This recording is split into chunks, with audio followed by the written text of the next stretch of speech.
Hi! Hello! నమస్తే అండి. రాగిణి వ్లాగ్స్‌కి స్వాగతం. అందరూ ఎలా ఉన్నారండి? బాగున్నారా? ఈరోజు వీడియోలో నేను పొనగంటి ఆకు పెసరపప్పు ఫ్రై చేస్తున్నాను. అది ఎలా చేస్తానో చూపిచ్చేస్తాను. వచ్చేయండి. నేనైతే మా ఇంట్లోనే ఉందండి పొనగంటి ఆకు. అంతకుముందు వీడియోలో మీకు చూపిచ్చాను, చెప్పాను కూడా. ఈ ఆకునైతే కోసేసుకుంటున్నాను. ఇంట్లో చిన్న మొక్క వేసుకుంటే సరిపోతుందండి. చక్కగా చాలా బాగా వచ్చేస్తది. పొద్దున, సాయంత్రం వాటర్ పోసుకుంటూ ఉంటే సరిపోతుంది. ఎక్కడ పడితే అక్కడే ఉంటుందండి. కానీ అవి తినకూడదు. మన ఇంట్లో వేసుకుంటే ఆరోగ్యానికి మంచిది. మనము హెల్తీగా తినటానికి బాగుంటుంది. ఇది కంటి చూపు మెరుగుపరుస్తుందంటండి. చాలా చాలా మంచిదంట. మరి అందరూ తింటూ ఉంటే తరచూ వారానికి 1, 2 సార్లు మంచిదండి. ఒకసారి మీరు కూడా ట్రై చేయండి. చిన్న మొక్క వేసుకుంటే సరిపోతుంది. మన ఇంట్లోనే చక్కగా వచ్చేస్తుందండి. చాలా బలంగా వచ్చింది ఆకైతే. చాలా చాలా బాగుందండి. అదంతా కోసేసుకున్నాను. నా వీడియో ఫస్ట్ టైం చూస్తే సబ్స్క్రైబ్ చేసుకోండి. ఇలాంటి మరిన్ని వీడియోల కోసం నన్ను ముందుకు నడిపించినందుకు చాలా చాలా ధన్యవాదాలండి.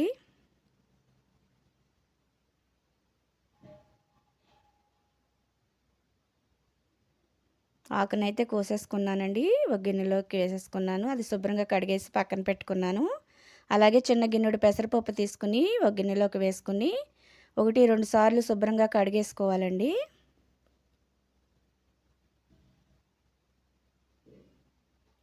శుభ్రంగా కడిగేసేసుకుని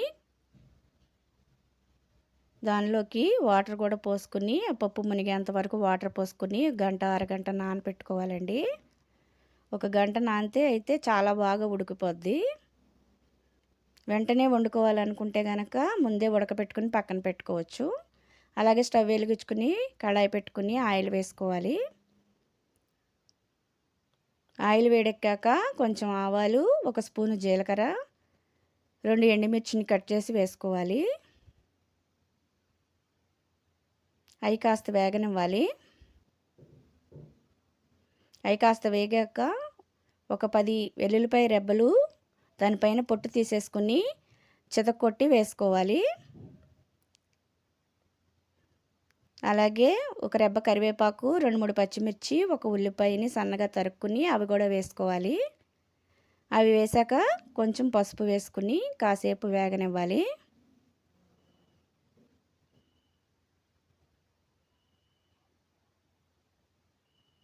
కాసేపు వేపుకున్నాక మనం కడిగి పెట్టుకున్న పొనగంటి ఆకుని అందులోకి వేసేసుకోవాలి.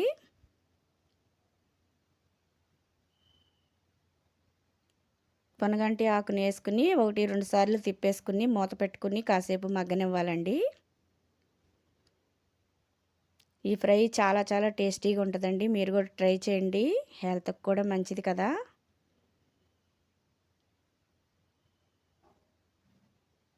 అది ఒకసారి 2 సార్లు తిప్పేసుకుని మూత పెట్టి కాసేపు మగ్గనిద్దాం. మళ్ళీ ఒకసారి మూత తీసుకుని మళ్ళీ ఒకసారి కాసేపు తిప్పుదాము అడుగంటకుండా. కాస్త వాటర్ దిగుద్దండి మూత పెట్టినప్పుడు. ఆవిరి పట్టి చక్కగా మగ్గుద్ది. మూత పెట్టి వేపుకోవాలి. ఇది సిమ్లో పెట్టాలి. అలాగే నానపెట్టి పెట్టుకున్న పెసరపప్పును కూడా అందులోకి వేసేసుకోవాలి. పెసరపప్పును వేసేసి ఒకసారి తిప్పి మూత పెట్టి కాసేపు మగ్గనివ్వాలి. దానిలో ఉన్న కొంచెం వాటర్కే మగ్గిపోద్దండి. లేదు అనుకుంటే కొంచెం వాటర్ని జల్లుకోవచ్చు మధ్యలో. తగినంత సాల్ట్ వేసుకోవాలి.